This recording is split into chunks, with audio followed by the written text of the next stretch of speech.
I'm the Rolex watch wearing, limousine riding, jet flying, kiss stealing, wheeling dealing, son of a gun.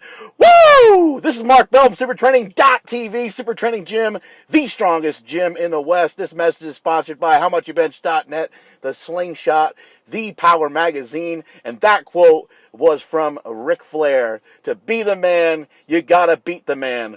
Woo! That quote fires me up. I love Ric Flair. Huge wrestling fan. Anyway, we got questions to get to here at the Power Project today. The question is about getting proper depth in the squat.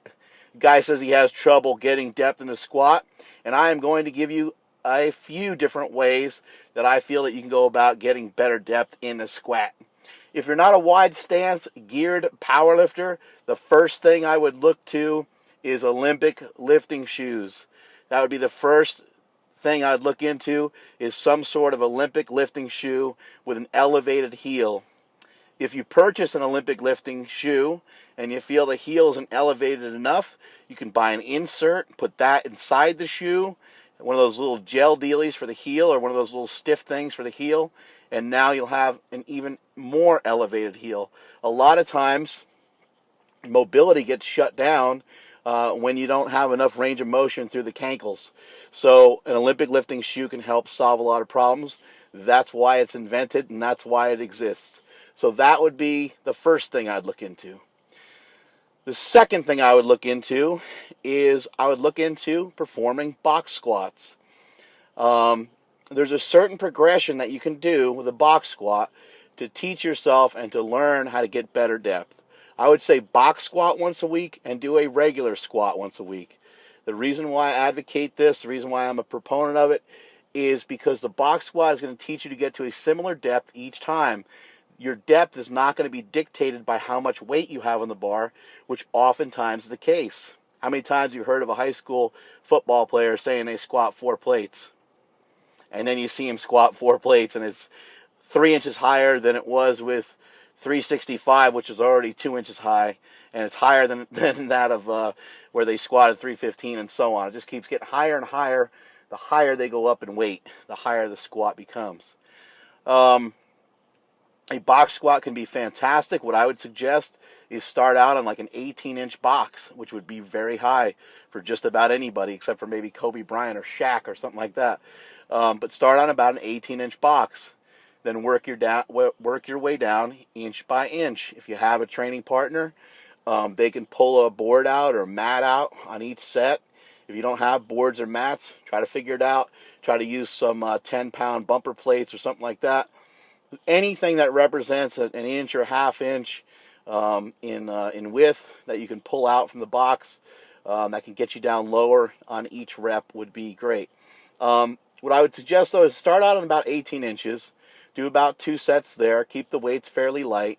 Let's just say 60% of your max, for argument's sake, for sets of 5. Then what you're going to do from there is go down 1 inch, go down to about 17 inches, and use the same weight and perform sets of 5. Go down another inch, perform sets of 5. Go down another inch, perform another set of 5, until you feel you got to the proper depth. Now what you can do is you can perform a set of 3 to 5 reps without the box and see if you can still hit a similar depth.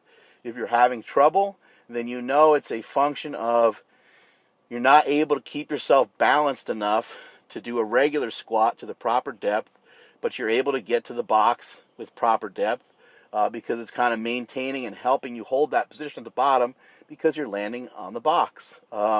Some things to consider. Knees out is always a big key. Knees out and trying to keep that chest up. Another thing to be careful of, a lot of people keep their head up too high. You know, the People's Coach, the Power Project Army, everyone here knows that we keep a neutral head. A neutral head will help you get in a better position, I guarantee you. So that would be something to look into. You can also do sets where I've mentioned in the beginning, talking about the box squat, you can start at 18, an 18-inch box, go to a 17, go to a 16, go to a 15, go to a 14, all in the same set, where somebody's pulling out 1 inch per rep. And that'll also teach you to get down in the proper position, keep the weights light, around 60%. That'll teach you to get the proper depth. The great thing about the box squat is you're hitting the same depth every time. Something I did with an individual that came into my gym a few weeks ago was this very progression that we're speaking of. I took this woman from an 18-inch box all the way down to a 14-inch box. She had some dysfunction even on the 18-inch box, if you can believe that. Got her down to a 14-inch box, and then what we did from there, we did some free squats. And the free squats, we basically switched over to sets of 3, and I taught her how to attack the bottom of the squat. In my opinion, it's crucial to attack that bottom portion of the squat so you can push out of it properly. You want to come down all one speed. Maybe it's about 3 or 4 second descent. 1, 2, 3, and then hit that bottom. It's not a major bounce. It's a little bit of a dip, a controlled dip. Hit that lower end and come back up out of the hole and push as hard as you possibly can with your legs. That's a key factor. A lot of people don't realize. A lot of times in the squat, they're simply just not squatting hard enough. They forget. There's so much going on with a squat, they simply forget to push as hard as they can with their legs. Another thing that you can do to help you with your squat and your squat depth would be to do bell mornings. If you don't know what bell mornings are, it's a combo squat good morning. Do a good morning followed by a squat, a good morning followed by a squat, a good morning followed by a squat, and so on. That'll teach you where your hips are in the squat and where your hips are when you do a good morning.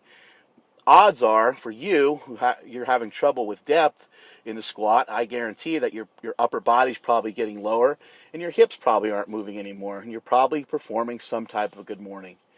If that is you, if that is the case, bell mornings would be great in teaching you how to lower those hips.